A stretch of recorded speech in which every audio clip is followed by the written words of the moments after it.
What's going on, guys? TG or Thundergod here, and today we are discussing base Naruto. Just regular Naruto. I want to be discussing Naruto's base form and the progression of strength that he has, specifically in his base form throughout the series. This will operate as almost a timeline sort of video, starting from the beginning of the series into Boruto, hence the video length. Now, as the video progresses, some arcs may have less information in them than others, since obviously there is less to draw on for said arcs. Furthermore, and I gotta be clear before the comments come in, Okay, get it? I am mainly talking about base Naruto here, not Naruto with the Nine Tails Chakra, not Naruto with Sage Mode, not Naruto with Six Paths Sage Mode, just base, none of that extra stuff. I will discuss other forms though if it becomes relevant or tangential to this discussion. Starting at the beginning of the manga, it's established to us even as early as chapter 1 that Naruto is a bit of a flunk, failing every course he'd taken in ninja arts while not even properly being able to perform the art of transformation into Iruka, along with not even being able to produce a proper doppelganger, Naruto's worst technique. Each student is supposed to create 3 for perspective, while Naruto produced 1 that looked shoddy at best. After some persuasion from Mizuki, a Chunin instructor at the time, Naruto steals the secret manuscript, a scroll so dangerous that Hashirama Senju himself sealed it away. Inside this scroll, there was numerous forbidden arts, however Naruto did eventually master one of them in half a day, that being the multi-shadow clone technique. What differentiates a shadow clone from a regular clone is that the shadow clone technique creates a clone of substance that is able to perform physical attacks. High-grade ninjutsu allows the clone to use various techniques that the user can use. The big cheese here is the multi-shadow clone technique, an A-rank ninjutsu and subsidiary technique derived from the shadow clone. You can essentially now create countless clones with substance. The exact number depends on the amount of chakra used, but in any case, the amount of chakra consumed is far too great, usually due to characters splitting their chakra up into the clones. It is for this reason that no ninja below the Hokage, save for a limited few such as Kakashi Hatake, can use this technique without risking their life. Hence why Hashirama sealed it away, put on full display in Hiruzen vs. Orochimaru, where Hiruzen creating just 2 shadow clones was said to be shortening his lifespan. So from the jump, Naruto already has an A-rank jutsu under his belt, although how many clones Naruto can actually create at this point in time is extremely variable. Getting into the actual scene where Naruto's first use of this technique is put on full display, after Mizuki's machinations are revealed and he explains that Naruto was the demon fox spirit that destroyed the village, more accurately it was sealed inside Naruto, Naruto actually releases Kyuubi chakra, which, fun fact, was actually changed in the anime to be blue or regular chakra, which is a slight error on the anime's part as Naruto is also just adopting Kyuubi features here like having elongated fingernails, and after some minor exchanges, Naruto unleashes the multi-shadow clone jutsu on Mizuki, generating verbatim 1,000 doppelgangers made of solid flesh and blood, or as much as a doppelganger can be before they pop.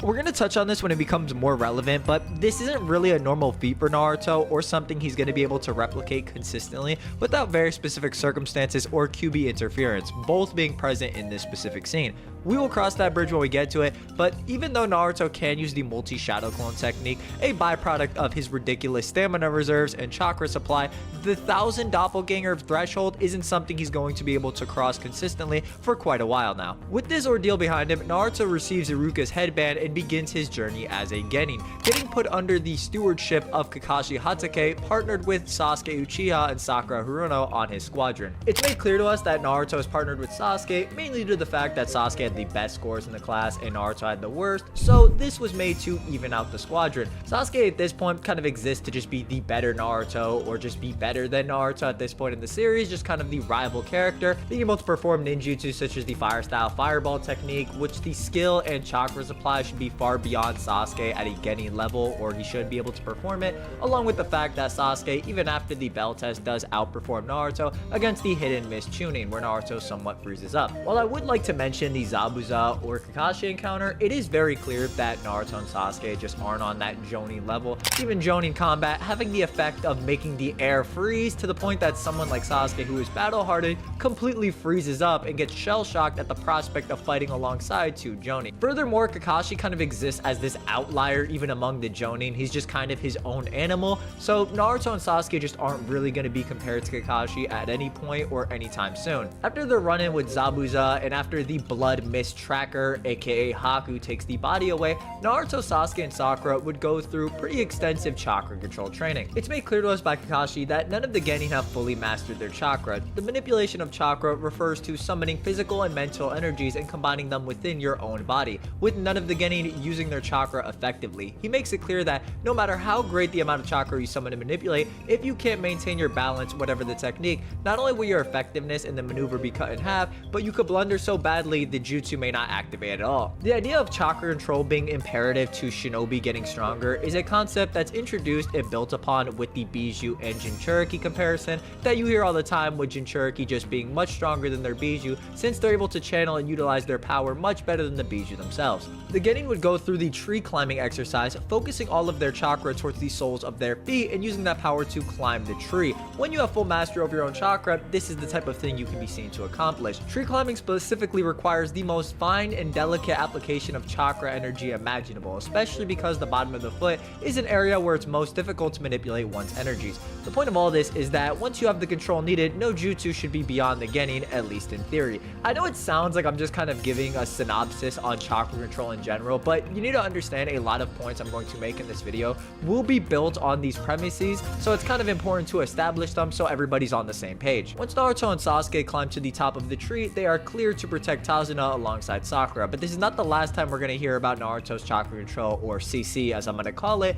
being a big issue for him and something he will have to overcome to reach higher peaks. Now, although Naruto and Sasuke do take on Haku in his Kekkei Genkai, that being ice release, Naruto doesn't really do too much in this fight. He isn't quite as relevant and we don't have too much discussion to go off for Naruto's base abilities, as there's a lot more focus on Sasuke during this arc, and Naruto doesn't even confidently scale to Sasuke yet at this point in time, even being outdone by him in mission, so we just really can't make any assertions or give Naruto any real scaling connections at this point in time. Unless you want me to talk about Naruto beating up Tazuna's thugs, you know, is that what you want? Do you want more from me? Are you not entertained? Sorry, I was watching Gladiator. If you guys haven't seen it, phenomenal movie. I just gotta throw that out there. I was watching it the other day.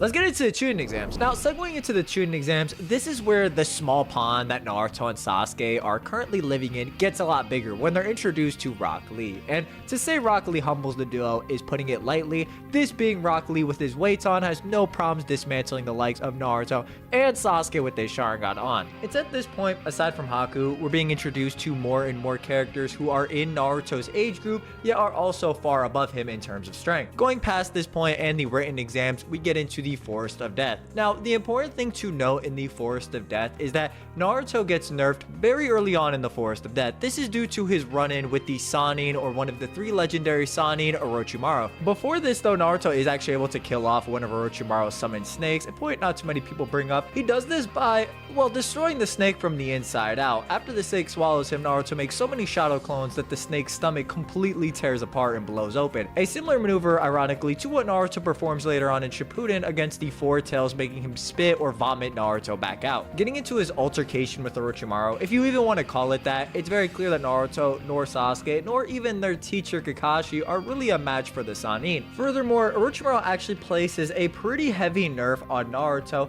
tightening Naruto's tetragram seal formula. Orochimaru completely disrupts Naruto's tetragram seal formula, placing an odd number seal formula on top of the even number seal formula, making it so Naruto's chakra mixes with Kurama's in an unstable way. The repercussions of this are going to be explained much more once we get past the Chunin exams, but just know from chapter 49 to when this happens to chapter 91 post preliminaries, Naruto is actually in a bit of a nerve state, at least in reference to his chakra control, but we'll touch on this when it becomes more relevant. So while this can be hard to measure, what it does do is actually make Naruto's victory or ability to combat ninja in the Forest of Death, like the hidden range shinobi he comes across, stalling over their genjutsu with shadow clones of his own, an impressive feat considering Naruto's chakra control, again, is in a pretty lackluster state, at least at this point, which leads us into the preliminaries. Now, with the Chunin exams, there's usually not a preliminaries. Not too many people bring this up, but Naruto's class specifically is kind of gifted. There's usually not this many applicants who survive the Forest of Death, which gives way to the last minute idea of hosting a preliminaries to actually cull down the number of participants. This is due to the fact that there's a number of honored guests that would be observing the third exam, and they can't really have that many shinobi present, as it kind of has to be tight, intense, and fast moving. This segues us into Naruto's fight against Kiba, which he actually does take a pretty definitive victory, having high battle IQ in his interaction and even taking inspiration from Sasuke's earlier Lion Barrage, applying it and adapting it to Naruto's Shadow Clone Taijutsu, creating the Naruto Uzumaki Barrage. As if Naruto's high IQ plays swapping out with Akamaru and consistently fooling Kiba in his acute sense of smell, he does force Kiba to actually take a military ration pill, which doubles not only his but Akamaru's chakra supply, making it double what it is normally, leading to the duo using repeated Fang over Fang, and Naruto is still able to prevail over this same Kiba. If it wasn't made clear to us, Naruto is definitely on the upper echelon of the Leaf Genin, which is all but confirmed in the chapter 85 statement, which notes Naruto, Sasuke, Lee, and Neji are the top 4 of the Leaf Genin. So Naruto at this point, assuming at full power, it does stand at the top 4 compared to everybody else in his class. After this point, Naruto would have to find a new mentor to get him stronger for the next round of Chunin exams, or the 3rd exam finals, which leads Kakashi to pawn him off on Ibisu. Now, it's made clear to us that Naruto is the weakest at the basics among the 3 Genin in Cell 7, with Ibisu making a distinct note Naruto's chakra control is sorely in need of improvement. To break it down, before ninjutsu or genjutsu is actually used, a ninja has to amass the chakra required to perform a particular technique or need the chakra. Thus, the shinobi in question has their stamina converted to chakra. Then, through the use of complex hand signs, the shinobi in question controls and manipulates the chakra into ninjutsu or genjutsu. Comparing this to Sakura or Sasuke, Sakura has flawless chakra control, being able to convert her stamina to chakra and her chakra to ninjutsu or genjutsu perfectly, with no excess stamina wasted. Sasuke, on the other hand, despite being as skilled as Sakura, is not efficient at creating chakra, so he actually wastes a bit of chakra left over, compared to Naruto, who not only produces far more chakra than required. So, for example, if a jutsu requires 30% of Naruto's stamina to be converted to chakra, Naruto would end up producing 50% instead of the required 30%. And if, let's say, 30% of that chakra needs to be converted into ninjutsu or genjutsu, Naruto can only use 10% of the chakra that he converted from his stamina. In short, Naruto's chakra control is extremely inefficient, which does lead him to go to the next stage of his training, that being having a fixed chakra amount continuously released, allowing Naruto to step on water. This being far more difficult than the tree climbing exercise Naruto performed in the Land of Waves arc. This type of chakra control is much more difficult than mere maintenance to climb on a tree, where you have to regulate your expenditure of a fixed quantity of chakra. Naruto struggles pretty heavily with this until Jiraiya actually releases the odd number seal that Orochimaru placed on Naruto's tetragram seal, the effect of this being immediate, as now Naruto can easily stand on water, something he wasn't previously able to do at all, which again only further highlights how impressive Naruto's victory over Kiba actually is. Furthermore, Naruto would go on to learn how to manually tap into Ninetales chakra, which is just bigger and stronger than his regular base chakra. This would come in handy and lead him to victory in his pitch battle against Neji, as it isn't really a hot take to say, base Naruto really wasn't able to do too much against Neji. And despite the fact that Naruto is able to anticipate Neji's thoughts and deliberately steer him towards one of his doppelgangers, actually forcing Neji to utilize the rotation, Naruto just isn't on Neji's caliber. Furthermore, Naruto's not quite on the level of juggernauts such as Gaara, who he thought would have no issues or qualms killing him and Shikamaru in the lead up to his match against Sasuke. This follows with Sasuke's performance against Gaara and Naruto feeling insecure at the results of Sasuke's training, being able to perform the Chidori, which kind of makes Naruto feel a bit insecure at his own strength. So we do have a couple characters who are just stronger than Naruto's base abilities here. He's not quite at the level where he's able to hang with the head honchos in terms of his base abilities in the Chunin exams. Now, the big point that people are going to point to is his fight against transformed Gaara, and Naruto actually does have a good performance against Gaara. Initially, the stronger variation of Gaara is performing very well against Naruto, although Naruto is actually able to get some tactics off on Gaara, such as increasing his speed by chucking himself via shadow clone manipulation not once but twice, a concept we'll see later on in the final valley, placing a kunai wrapped in a paper bomb at Gaara's weak point, causing extensive damage. However, this isn't really where Naruto's stock comes from. It comes from the ridiculous feat of creating 1,000 shadow clones to body Gaara. It's a little confusing since he says like 2,000 blows, but the data book notes it actually is 1,000 bodies, x the left and right punches, which equal 2,000 punches. So it is 1,000 clones here. I've talked about this before. This version of Naruto in this specific state is clearing the Chunin exams. but you have to keep in mind that this is actually a heightened version of Naruto who is extremely mental amped at the prospect of protecting Sasuke and Sakura. This is made explicit not only in the data book, which note Naruto's chakra is ignited, but also in the actual chapter where it relates back to Haku, it being noted that when people are protecting someone truly precious to them, they can become as strong as they must be. Again, I talked on it previously, the whole 1000 shadow clone metric is not something that Naruto performs consistently, at least with his base abilities, without extenuating factors. The Kyuubi chakra and Naruto's mental state being the highlight factors, as the mental state of a shinobi is half of the composite that makes up their chakra supply, so it makes sense that it would affect how much chakra they're outputting or affect their strength levels as a whole. So while this version of Naruto in this specific mindset or this specific circumstance is stronger than a lot of characters in the Chunin exams, even higher tiers like Sasuke, as Sasuke would recall this feat later on and feel extremely insecure, it is not a baseline for Naruto, and the whole 1000 shadow clone metric isn't something Naruto will perform or can perform consistently in part 1 with his base abilities. So while this isn't something Naruto can do consistently, it still is really impressive in the sense that Naruto, with the proper mental circumstances, can force the one-tailed Jinchuriki, who he just was below the base level of, to actually complete the entire Bijification process and become the one-tailed Jinchuriki perfect possession. The rest of this fight, whether you consider Naruto summoning Gamabunta or him breaking out of Gaara's sand, is a mix of these mental circumstances plus Naruto tapping into the Kyuubi chakra. Both impressive in that Naruto's training to actually learn that skill, or Naruto is strong enough to where the right mental circumstances could propel him to such heights, but not really relevant to the discussion of how strong is base Naruto. With the defeat of Gaara, the assault on Konoha comes to a close, and I should make it clear where Naruto lies strength-wise at this point in time in his base abilities is very weird. It's very hard to judge since in his fight with Neji and Gaara, he has all these extra amps that are applying to his base, but aren't just strictly his base ability. If you want my opinion, I still would say Naruto is below Neji, below Gaara, below Sasuke, but this is actually something that will change, and Naruto will kind of come into his own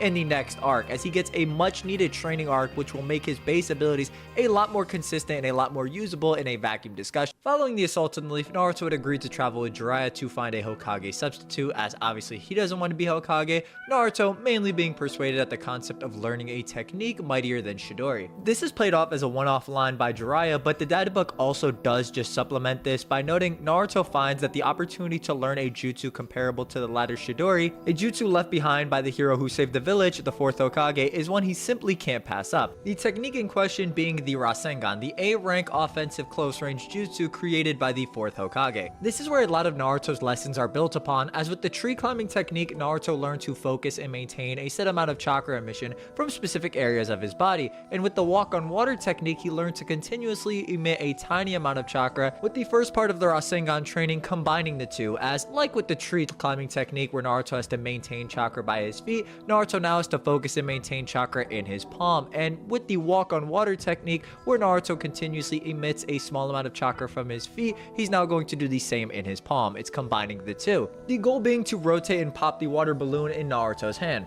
There's another level of difficulty since unlike other ninjutsu where you're weaving signs to directly influence where the chakra goes, this is just Naruto using the chakra and focusing it in his palm. And Naruto doesn't entirely master this, as it's entirely beyond him to agitate his chakra with just one hand, leading to Naruto using his other hand to rotate the water. Think about it like Naruto is just channeling the chakra in his hand, and he does like the swiping technique over it, that's him rotating the water or chakra inside of the balloon, causing it to pop. This will follow a common trend Naruto will perform later on, where he kind of divvies up the workload if he's not able to perform something entirely by himself. The second stage is much more difficult than the first, as the first lesson is to burst the water balloon with chakra by causing the water to rotate wildly, compared to the second state where you have to use the power of rotation to burst a rubber ball. By focusing as much chakra to Naruto's palm as possible, he does eventually pop the rubber ball, which leads Jiraiya to give him a hint to focus all of the chakra on the palm of Naruto's hand. Eventually Naruto clears this second stage as well, raising his chakra so high in fact that he burns the palm of his hand, breaking through the rubber ball. The third stage is the finality of the technique. The first stage was rotation, the second stage was power, the third step being to combine the two, leading to the Rasengan. When attempting this, Naruto admits, I don't have that kind of control over my chakra, no wonder it takes 3 stages. So this is an entirely different level and is forcing Naruto to progressively learn to control his chakra far better,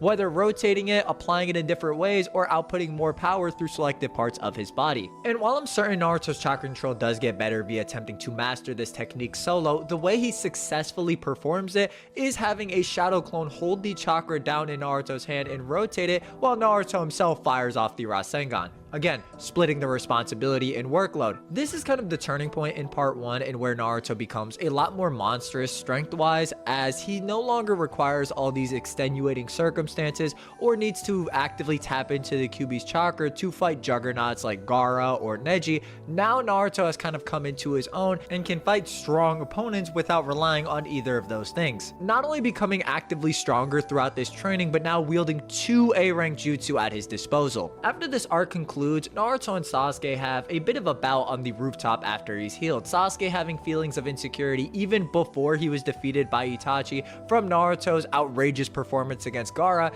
and it kind of comes full circle because Naruto wants a jutsu stronger than Chidori, thinks he's weaker than Sasuke, or Chidori's this big thing that separates him from Sasuke, whereas Sasuke's basing Naruto off the outlandish or outlier feats that he kind of performed previously, with Naruto now growing stronger in his base form to where he can kind of fulfill that burden that those feats provided. To put it shortly, he wasn't consistently as strong as Sasuke thought he was up until this moment, and this is demonstrated on their bout on the rooftop, where the two do have a pretty even altercation. In terms of close quarters combat, they're able to parry each other off, and Naruto is able to get Sasuke into the air and bruise his arms with the Naruto barrage, leading to the two unveiling their ace techniques, Naruto with the Rasengan and Sasuke with his Chidori. Now, if it wasn't clear from the water tank comparison, Sasuke Chidori was going to get absolutely obliterated here. That isn't really a hot take. That's just kind of the whole point of the water tank comparison. And I also think from a scaling perspective, this is pretty evident as Sasuke gets stronger in the final valley with the duo's ace techniques canceling out there. So not too much of a debate to really be had here. Naruto at this point in time is at the very least Chunin level by Leaf standards. The rank for ninja kind of differs in terms of strength from village to village. So Leaf Chunin are far stronger than other village Chunin generally,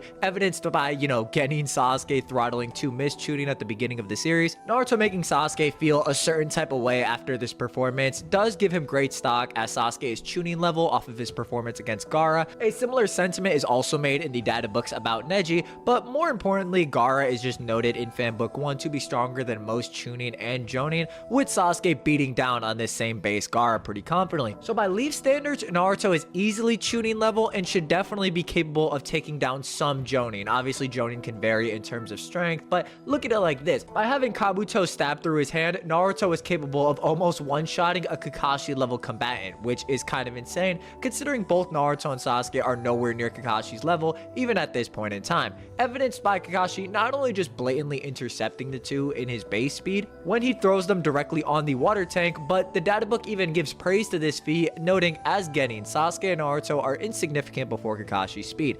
Will the day ever come when these two surpass their master? So while this can potentially extend to some random nameless jabroni Jonin that Gaara could be, this doesn't extend to the juggernaut beast Giga Chad that Kakashi is at this point in the series. Following this, Sasuke would leave the village in pursuit of more power at Orochimaru's side, leading Naruto to have a makeshift group of Genin to chase after Sasuke, and through multiple interactions with the Sound Four and even the likes of Kimimaro, the strongest of the Sound Four, Naruto would come face to face with Sasuke. Before I do talk about Naruto versus Sasuke though, a little supplement point to what I was saying about the 1000 shadow clone point earlier I mentioned. This is the same thing with Kimimaro, where it's noted Naruto makes 1000 clones against Kimimaro. However, this is with Kyuubi chakra, right? Naruto doesn't do this in base again, just to further push what I've been saying. Following this, Naruto contends with Sasuke and faces off with him in the final valley. And in terms of physicals, Sasuke is a lot more dominant against Naruto, at least initially, just lifting him up and tossing him away in base, even without his Sharingan.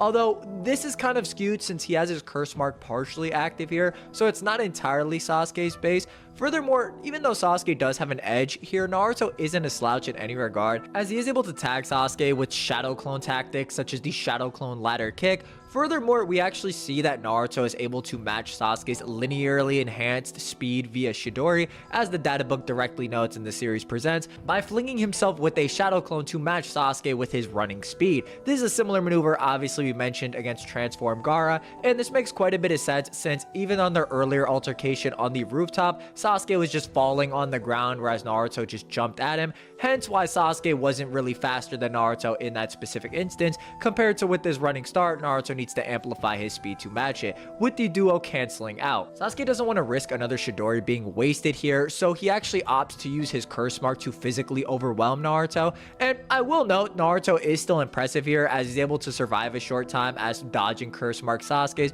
Art of the Phoenix Flower jutsu, although again Sasuke very quickly overwhelms Naruto at this point as he's just physically stronger and faster via utilizing the curse mark. This is where the base Naruto conversation kind of comes to a close for part 1, as after this point it's just the duo matching each other in terms of power-ups, going higher and higher, ultimately resulting with Naruto losing against Sasuke and Naruto embarking on a training trip with Jiraiya for 2.5 years, returning in Naruto Shippuden. So how strong is Naruto by the end of part 1? I would say at the very least tuning to high tuning, and I definitely think you can make a case for Naruto being able to KO Jonin fighters off of his Kabuto interaction, and just due to how cracked the leaf is, being a tuning by leaf standards can actually mean you're a Jonin by other village standards. It's that ridiculous. An example of this is the Sound Force stated to be so strong they could take on Jonin, yet struggle immensely with 2 out of chakra Tokubetsu Jonin that are returning from a mission. That's not really a definable metric, and we don't really have those nameless Jonin to use as feats, so I would just say high tuning level for the end of part 1 Naruto by leaf standards, which is obviously a lot stronger depending on who you're comparing that to, but that is still pretty high praise considering the leaf village as a whole. Let's see how Naruto fares segueing into Naruto Shippuden. Enter into Naruto Shippuden, and after 2.5 years of training, Naruto has gone through quite a bit of growth. Naruto's chakra quantity for one would have gone up due to how he gradually would have been taking on more and more of the Nine Tails chakra into his own chakra reserves. This is a byproduct of the seal the 4th Hokage constructed, so that a little bit of the chakra continuously leaked out of the Nine Tails cage in hopes of the Nine Tails chakra naturally becoming one with Naruto's own chakra. And we also know this is the case as Naruto just outright confirms it later on to Gyuki. Furthermore, Naruto at this point has been training physically, which would have stacked with the Nine Tails chakra to enlarge his overall chakra supply, as a shinobi's chakra, again, is a mock-up of spiritual and physical energy. So training your body is a pathway to getting stronger or just obtaining more chakra as a whole. There isn't any direct statements, at least initially, for Naruto and how strong he is exactly. He actually thinks after the bell test he might be stronger than Iruka Sensei. However, Iruka kind of pushes back on this, which if you interpret to say Iruka's basing this off of Naruto during the Chunin exams, which is the last time he would have seen Naruto, then Naruto at the beginning of Shippuden would be stronger than the QB amped version that fought against Neji, which I don't think is really a hot take, especially considering that Naruto goes on to undertake the bell test with Sakura, with the whole point of this being that now he has to fight alongside Kakashi, not as teacher and student, but as equals. During the bell test, it's noted that Naruto's use of doppelgangers and his timing have both had a noted improvement or spike. The combination of Sakura and Naruto is formidable enough to where they're able to stall Kakashi out until nightfall, with the birthday article for Kakashi also noting that Naruto and Sakura were evenly matched with Kakashi. However, I would still make the case Kakashi is still clearly above them, as even his hand sign weaving speed is too fast for Sakura or Naruto to visually track. This meaning that Kakashi's hand sign weaving speed is quite literally a blitz tier above Naruto or Sakura, as they cannot visually track it. This coupled with the idea that Kakashi wouldn't be going all out here as this is a bell test, and he wouldn't be utilizing his upper or higher end abilities such as Kamui or Raikiri, paints a picture that while Naruto and Sakura clearly aren't as strong as Kakashi, they are at the very least strong enough to be useful to Kakashi in an actual battle and fight alongside him to some extent. Kakashi outright admitting that the duo makes a formidable team. What this does is transition us into the Kazekage rescue arc, where Naruto doesn't really have a great showing. A lot of his feats just come from Naruto being amped off of QB chakra, either taking on percentages of Akatsuki members like Itachi, displaying techniques like the Odama Rasengan, which Naruto isn't really able to perform in base, requiring Nine Tails interference in order to actually perform the technique. This being a similar case when Naruto takes on more chakra drained and physically ailed Akatsuki members in the form of Deidara, who even when losing his right arm and losing the ability to perform ninjutsu altogether, doesn't think Naruto is worth anything, noting the Jinchuriki is nothing. The problem is how to deal with Kakashi. This being QB amp Naruto doesn't really help Naruto's case at all. So while Naruto has gotten stronger to be relevant in some of these altercations, he's not at the actual level of a lot of these characters or would be able to beat them, especially in base in an uncontested 1v1. He's just not there yet. Following the retrieval of the Kazekage, Naruto and co would go on to act on the intel Sakura had gained from Sasori, who was planning on meeting with one of his spies or Orochimaru's subordinates 10 days from noon at Tenchi Bridge.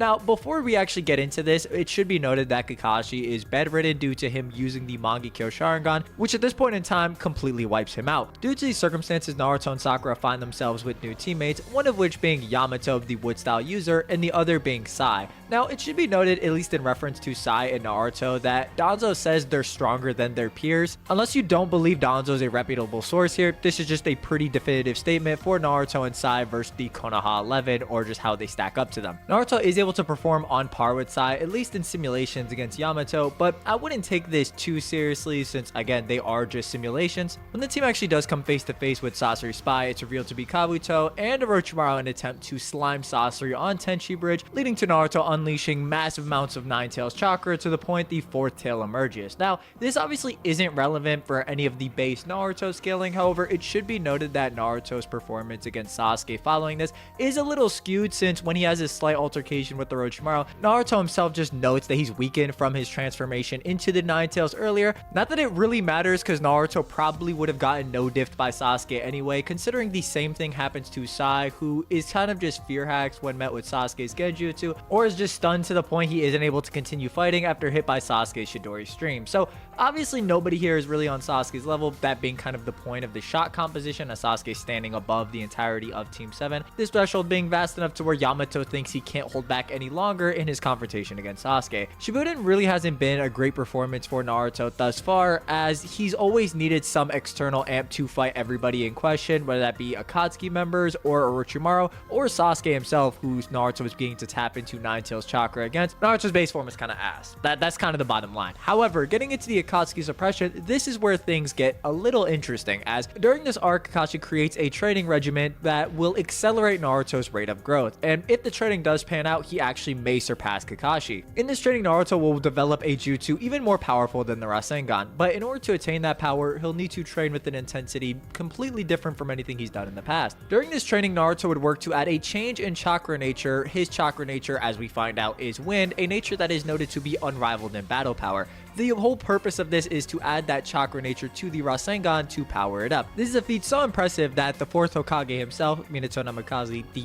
Anakin Skywalker of Naruto, at least in terms of potential, wasn't able to accomplish this. In order to do this, Naruto goes through large-scale shadow clone training, utilizing the experience gained by the clones when the jutsu is released. For example, if you and one shadow doppelganger do the same exercise simultaneously, you'd rack up twice the experience. What this would do is cut the training time directly in half, and 3 of you would make it so the training would only take a third of the time. This following suit to the point that if you were to make 1,000 of you, the training would get done in 1/1000th of a time. Skills that would take 20 years to master could be learned in 1 week with 1,000 clones. This is why the training method only really works for Naruto due to his large chakra supply, and how a jutsu that forces someone to divide and disperse their chakra into equal portions wouldn't work for someone with a lower chakra supply. They would just cut their chakra way too thin and wouldn't be able to produce that many shadow clones. So while Naruto has the end goal of creating an S rank level jutsu that even the fourth Hokage couldn't master, he's also going to have all this training under his belt. We actually can calculate this to some extent. Naruto should have roughly 9,800 hours of training solely toward adding a wind nature to the Rasengan, this being directly noted by Kakashi himself, along with the fact that Naruto would go on to train past this point, so it's likely past 9,800 hours. To add some perspective, in a year there are 8,760 hours, meaning Naruto got over a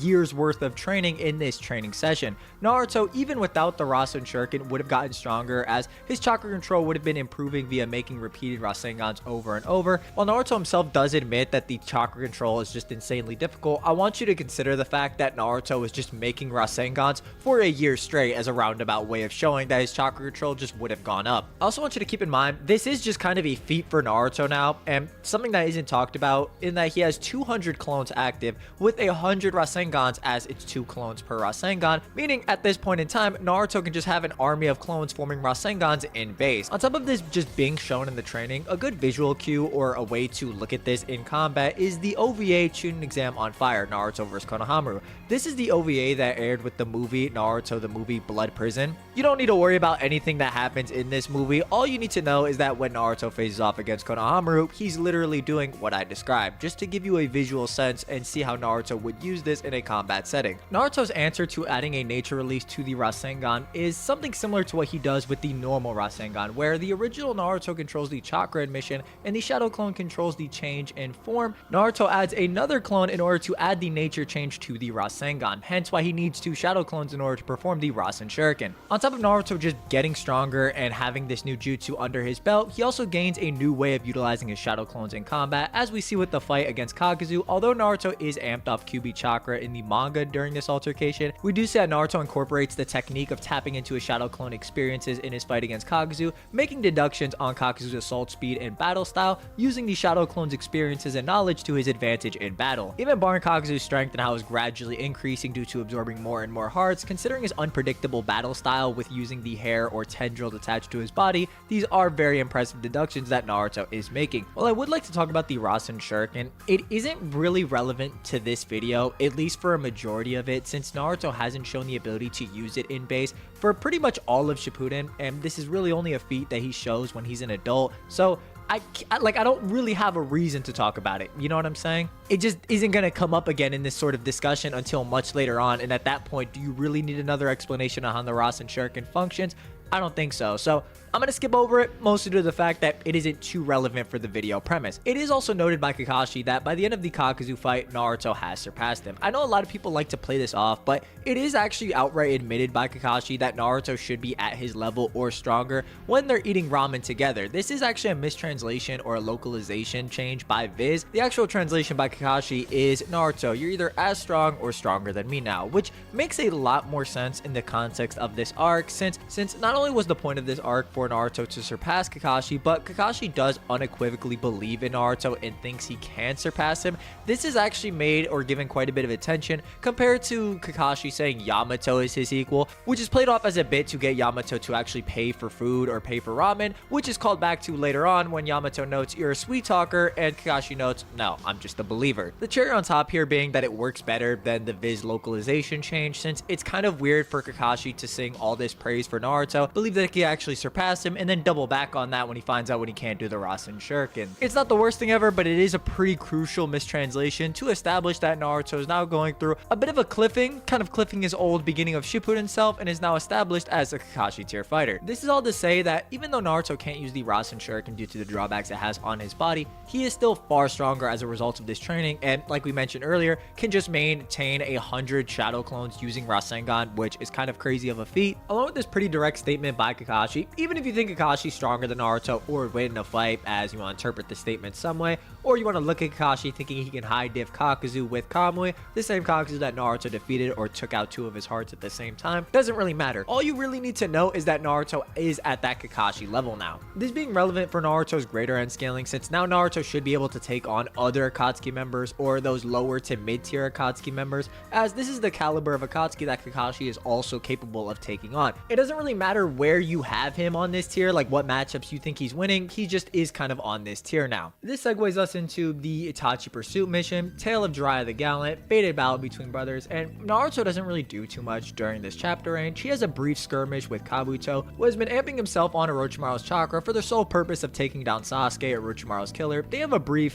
taijutsu scuffle, however, it is noted that Naruto wants to capture Kabuto, with Kabuto also outmaneuvering Naruto and Yamato, so not too much to draw from. And I also should note that Naruto being on the squad that wants to capture Itachi and Sasuke, kind of hard to extrapolate that since like Kiba, you know, Hinata, Shino, these characters are on the squadron, yet they're obviously not on these characters' level who they want to capture, so I wouldn't extrapolate too much there, and Naruto's base form isn't going to get too much shine moving forward. This partially due to the fact that Naruto is going to be fighting stronger and stronger antagonists, and thus is going to require more power-ups in order to match that. His base form just isn't going to cut it, simply put. Hey man, we're 35 minutes into this video, you haven't liked it yet. I had to sacrifice a bottle of Louis Vuitton Imagination in the blood ritual to make this video come about. Help a brother out, you know what I mean?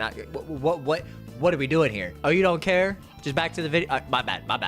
Getting into the pain arc though, we do see that base Naruto is pretty impressive. He actually should be able to do the Odama Rasengan at this point in base. This is due to the fact that he was actually going to teach Konohamaru post Pain Assault how to do the Odama Rasengan. So it seems pretty likely that he would have to know how to do it in base, as Konohamaru doesn't have a QB2 draw on for extra chakra. This also may present the idea that base Naruto during the events of the pain arc surpasses his QB base from beginning of Shippuden, as he can outperform a technique that variation of Naruto can't. And we actually do know that the Odama Rasengan specifically is a matter of chakra supply, not necessarily a strength point, as for example we know Boruto Era Kakashi can't perform an Odama Rasengan despite being stronger than most characters in Shippuden, including this base Naruto that we're discussing currently. Nothing inconsistent here. Naruto's proficiency with the Rasengan would have gone up, along with him just being stronger at this point, so him being able to perform a technique he wasn't able to previously makes a lot more sense. Furthermore, we do have Naruto having a brief taijutsu scuffle with the likes of Pain. This isn't outside Naruto's ability, since we established previously that he is Kakashi level, Kakashi also being able to combat the likes of Pain. Even though he was going to lose that fight no matter what, he still did have a good performance, with Pain giving him direct credit. So I think this feat is entirely within Naruto's capabilities and his lore. As far as using it to scale base Naruto to Pain, I really wouldn't, unless you assume that base Naruto, Pain, and Sage Mode Naruto are all comparable speed wise, which I don't really think is the case.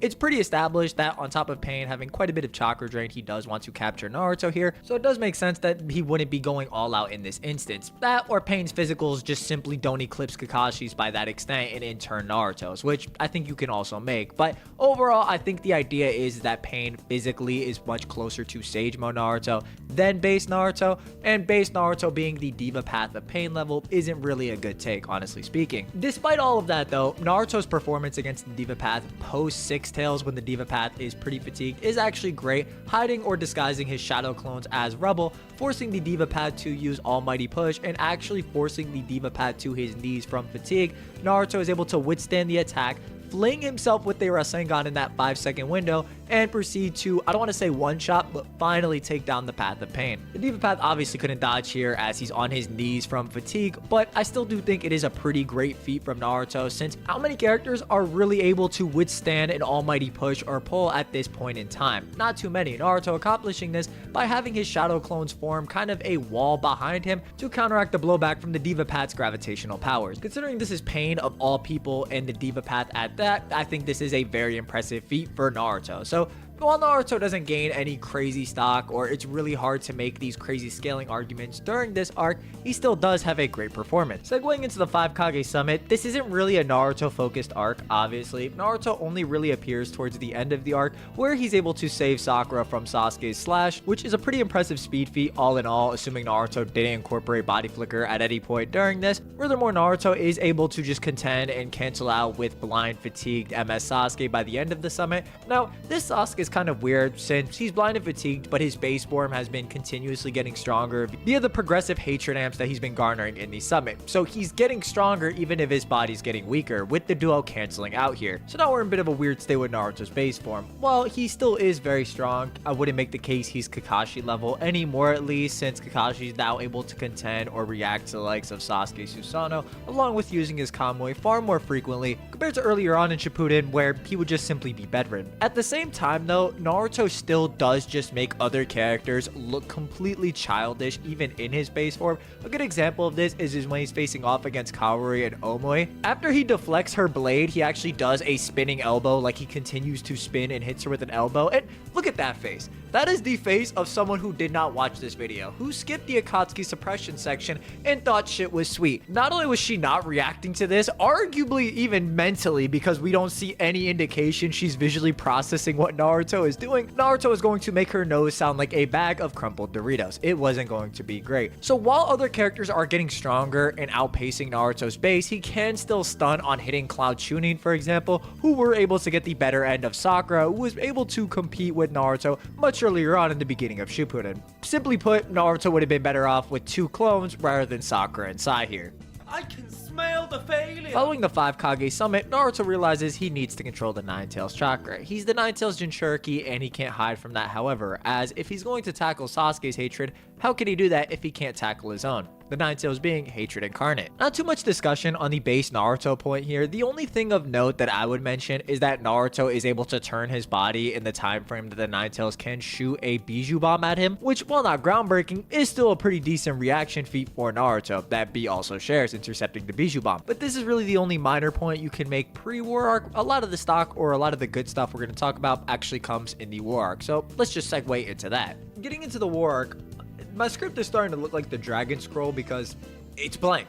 That's a lie. It's not blank, but sort of is. Let's talk about it. So, getting into the war arc, obviously there isn't too much to talk about with Naruto's base form, as I mean, he's just fighting with 3 different power-ups, you know what I mean? There's just, obviously he's not going to be fighting in his base, but what we do have for his base is actually pretty impressive. We see that halfway into the war arc, far after Naruto captures some of Kurama's chakra and uses it for himself and is fighting Edo Tensei, when he comes face to face with Edo Madara, and I have to preface, this is a shadow clone of Naruto. This shadow clone of Naruto creates 2 clones to work with Onoki, while the original shadow clone gathers nature energy to enter Sage Mode. While this is happening, Naruto is actually able to perform a Super Odama Rasengan, a Odama Rasengan that rivals his Sage Mode variation in size and is a Sage Mode caliber feat. However, like we touched on earlier, I am of the opinion that Naruto could have performed this type of Rasengan, maybe if you want to say not to the exact size, after the Pain arc, as obviously he was going to teach it to Konohamaru. This is also relevant since for Data Book 3, it actually notes that when Sage Mode Jiraiya does his Odama Rasengan, it describes the maximum chakra being used. So it's kind of interesting because Naruto's just performing a feat that was really a Sage Mode caliber feat in base. And what's interesting as well is that Naruto's actually able to move the Super Odama Rasengan from over his head to under his body in the time frame that Onoki's Earth-style mobile core shoots Madara off the ground. Even if we assume Naruto is moving off panel here, the fact he's swinging his arm down in a relative time frame to Onoki's Earth-style Akage is pretty good stock for this base Naruto clone. This same clone surviving the blowback from Madara's Susanoo evolving, although shadow clone durability can vary, so I really wouldn't read too much into this feat, especially since the shadow clone in question doesn't even physically touch the Susanoo. Once Madara unleashes the Tengai Shinsei, we see Dodai actually opt to save Naruto, a shadow clone, over other alive shinobi present on the battlefield. Granted, he's probably factoring in Naruto with his other power-ups, so what he uses as the end-all be-all, but the most impressive feat of this shadow clone is Naruto being able to stop and actually beat out Madara's wood-style Deep Forest Emergence.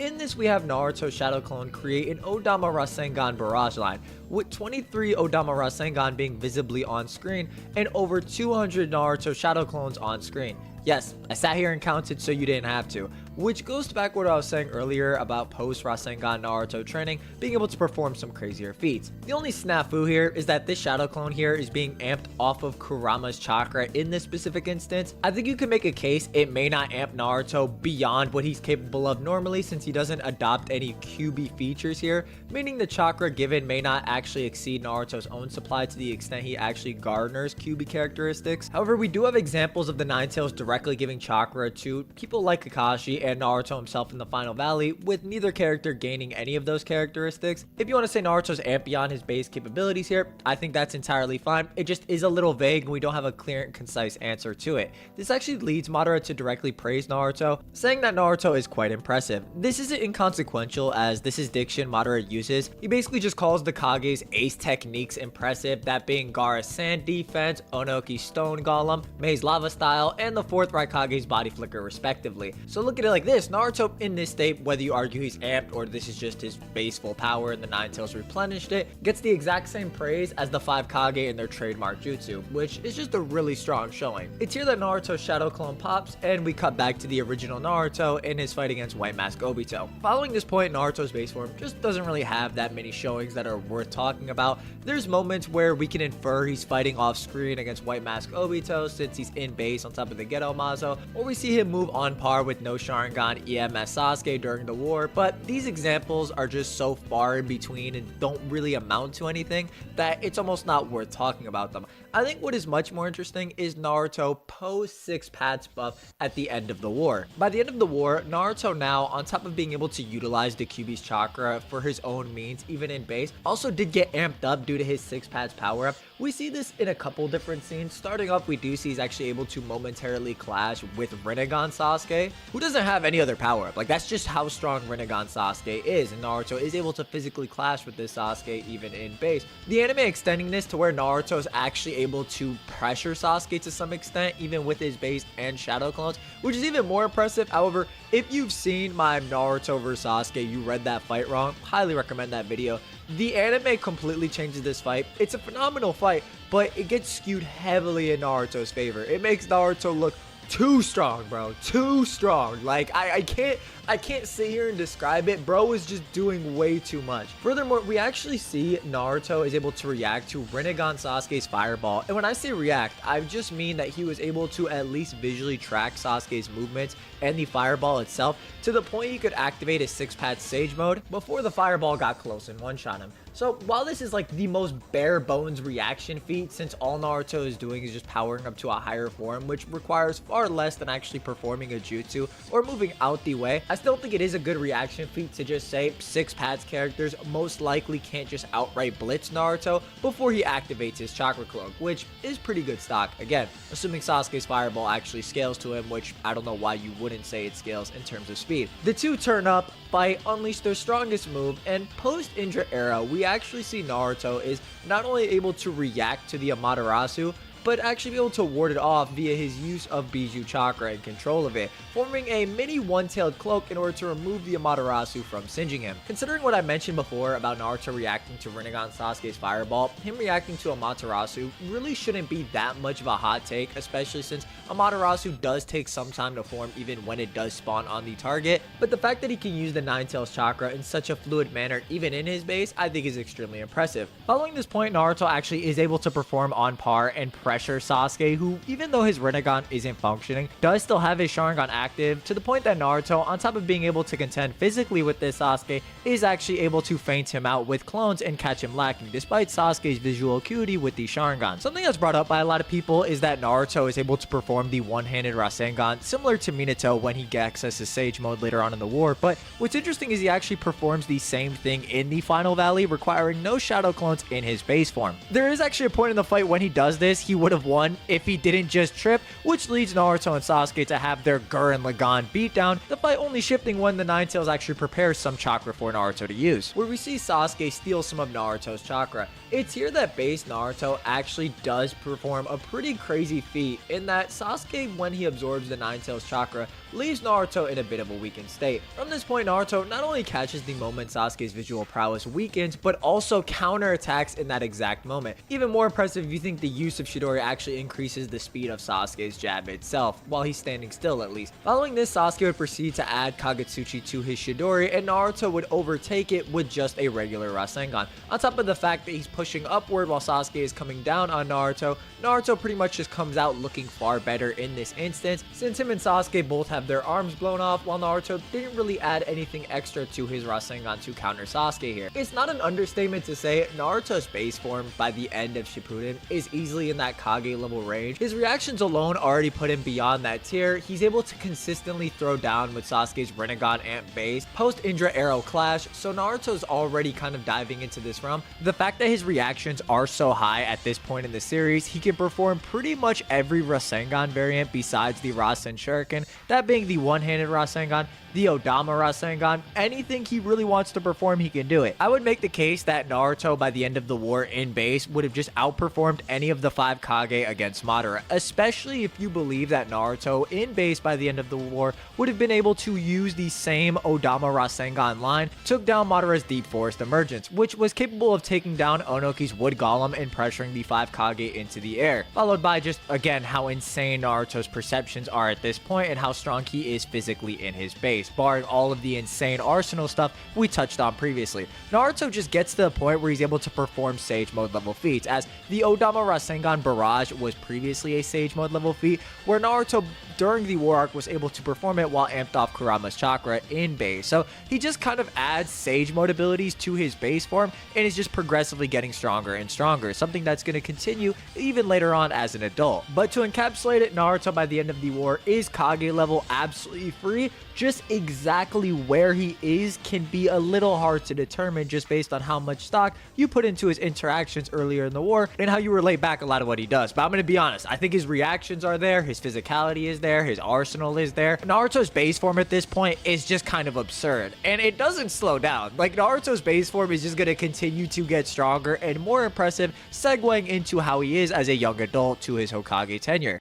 Next up, we have Naruto during the last. Now, the last movie takes place 2 years after the 4th Great Ninja War, and I share a lot of the sentiments that I had about Naruto's base at the end of the war, as Naruto would have just gotten stronger via training, with the 2014 special issue of Weekly Shonen Jump noting that his physique has become more mature and robust, this being a result of Naruto growing and training more. And as we established previously, physical training is a pathway to getting stronger, as it's half of the mock-up that constitutes a shinobi's chakra. Naruto also did gather the other half of the Nine Tails chakra, which, if you want to interpret his war arc feats of him being able to utilize the Kyuubi's chakra in his base form, could have made him overall stronger. Although it is just less definable, at least in my opinion. Naruto does showcase new abilities in the last, such as throwing the Rasen Shuriken even in his base form, a feat not seen during the war arc, as Naruto needed a power-up or one of his many power-ups in order to utilize the Rasen Shuriken. This goes back to what I mentioned before with his base form just kind of being amped up now on Six Path's chakra. So Naruto's base is a lot stronger, it's just a lot harder to make an accurate gauge for Naruto's base form or scale him to anybody of substance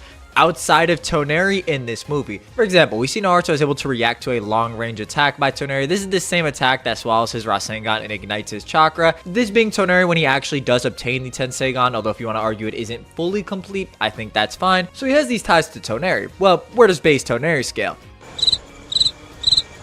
We don't really know. For example, we see Toneri's puppet is actually able to throw hands with base Naruto for a short period of time. However, using Toneri's puppet to say his base is impressive because it throws down for a short time with base Naruto, and then saying base Naruto is impressive because it can react to Tenseigan Toneri in base, is very circular. So while I do think Naruto's base is impressive, I think it gets a lot harder to make these grandiose scaling statements off of it. More impressively, Naruto does have the feat of destroying the Tenseigan in base, as Naruto has no Kyuubi features when destroying the eye alongside Hinata. Although his chakra is still yellow, so it may be possible he did use Kyuubi chakra here, the novelization of the movie actually clears up what happens in this scene, as Naruto is doing the heavy lifting in terms of chakra, as he actually just can't attack the Tenseigan without having his chakra drained, whereas Hinata can actually touch the Tenseigan but doesn't have the strength to destroy it. Naruto again is doing the heavy lifting here. This would be relevant since the Tenseigan itself was going to survive the moon colliding with Earth, so going off the idea that Naruto was in base and using his base chakra here only and doing all of the heavy lifting here, this is kind of a feat for him. Aside from these points, there isn't really too much to talk about Naruto during this movie, as his fight against Toneri, I know some people might argue the end of the fight was him in base. However, the novelization again points to the fact that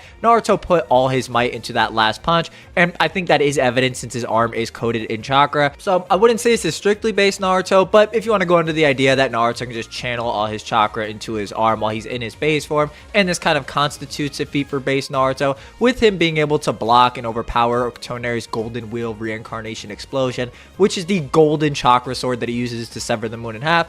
I think that's fine. You know what I'm saying? It's kind of similar to the Final Valley, where Naruto is able to manifest the Kyuubi chakra even in his base form. This would be kind of a similar case here, which would really just highlight how impressive Naruto is at controlling these large amounts of chakra, which is a big point or a highlight point during their war arc as well, with them sharing the Nine Tails chakra with the entirety of the Shinobi Alliance. Naruto kind of just incorporating Kurama's chakra into his base form is just something that happens. For example, we even see that in this movie and during the anime, during this time period, Naruto infuses Kurama's chakra into his Rasengan, turning it into a beam of sorts. So while Kurama's chakra, or the power-up utilizing Kurama's chakra, is separate, like with the war arc, Naruto just does implement Kurama's chakra into his own base abilities, meaning there's less of this huge barrier between his base form and his six-path stage mode, which will help explain some of the crazier feats that we are going to now talk about into the Boruto era. In this era, Naruto now reigns as the 7th Hokage. Before discussing any of Naruto's feats in Boruto, it should be noted that in Naruto Gaiden, despite Naruto getting rusty in a battle sense,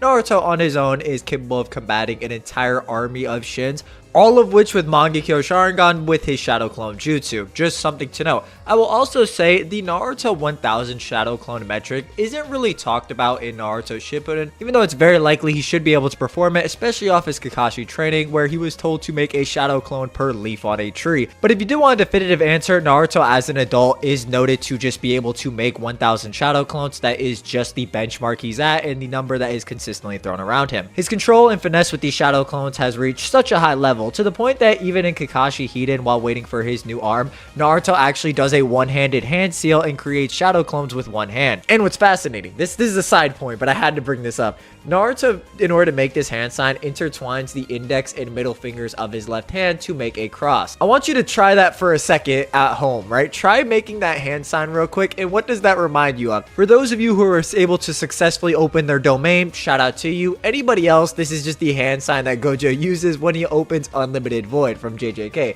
What's interesting is that the first manga chapter from JJK aired on March 15, 2018, whereas Kakashi Hiden was written during 2015. No real correlation there aside from the fact that Naruto has actually done the domain expansion sign before Gojo. I just thought that was cool. That's my fun fact for the video.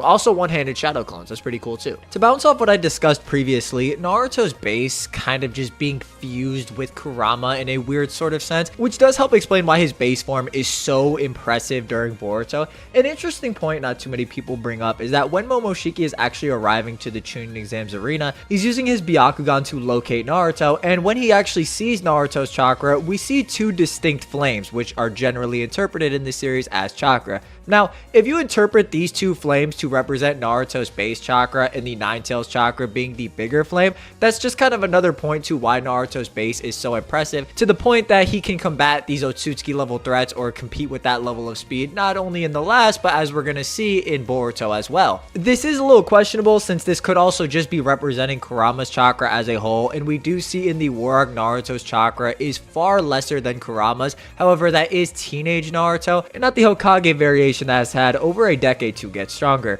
Now, Naruto does end up getting captured by Momoshiki and has quite a bit of his chakra drained. In the manga, it's an unquantifiable amount, but in the anime, Momoshiki notes we've finally reached the halfway point, meaning he's taken half of Naruto's chakra. Following this point, Momoshiki eats Kinshiki and proceeds to one-shot all of the 5 Kage, who were useful enough to be brought along to combat this Otsutsuki level threat in the form of Momoshiki and Kinshiki.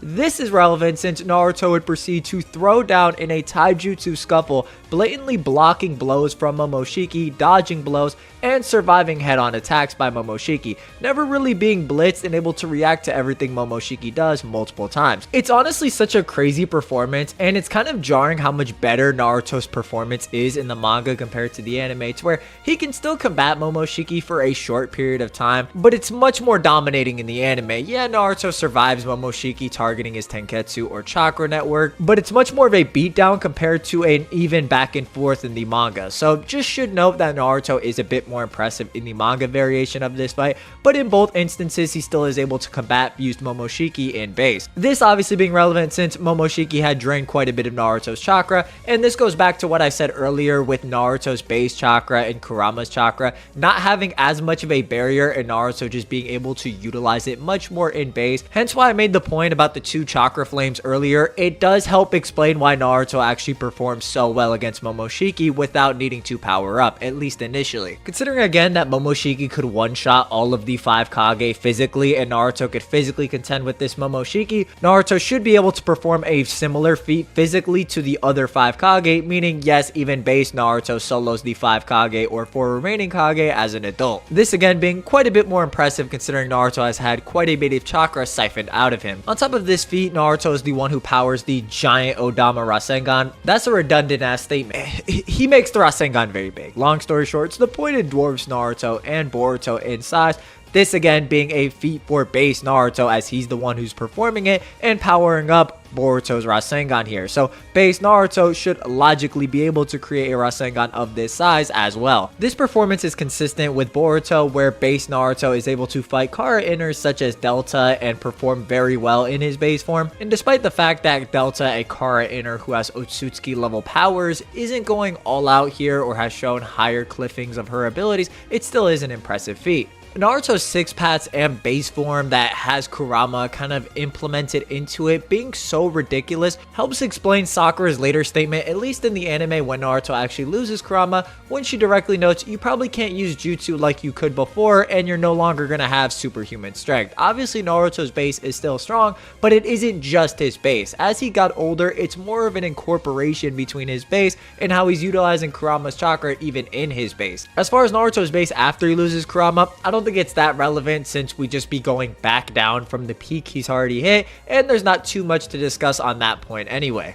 And whenever Naruto wants, he can just create 1,000 shadow clones, which doesn't work on people far above him in terms of strength since Naruto's just splitting up his own reserves of chakra. But against people of a similar caliber or weaker, yeah, it's kind of ridiculous. Naruto as an adult is absolutely cracked even in his base. Most people are aware of this, but hopefully I was able to point to something somebody may not have thought of. Just one person, that would have been cool. But that's the video. Hopefully you guys enjoyed. If you did, a like would be appreciated. Subscribe if you're new here. If you guys want to see more of these like crazier videos, definitely let me know. This one took a lot of work, so if you enjoyed it, definitely let me know down below. If you agree, disagree, why, I'm interested in hearing about all of that. And I'll catch you next time. Bye-bye!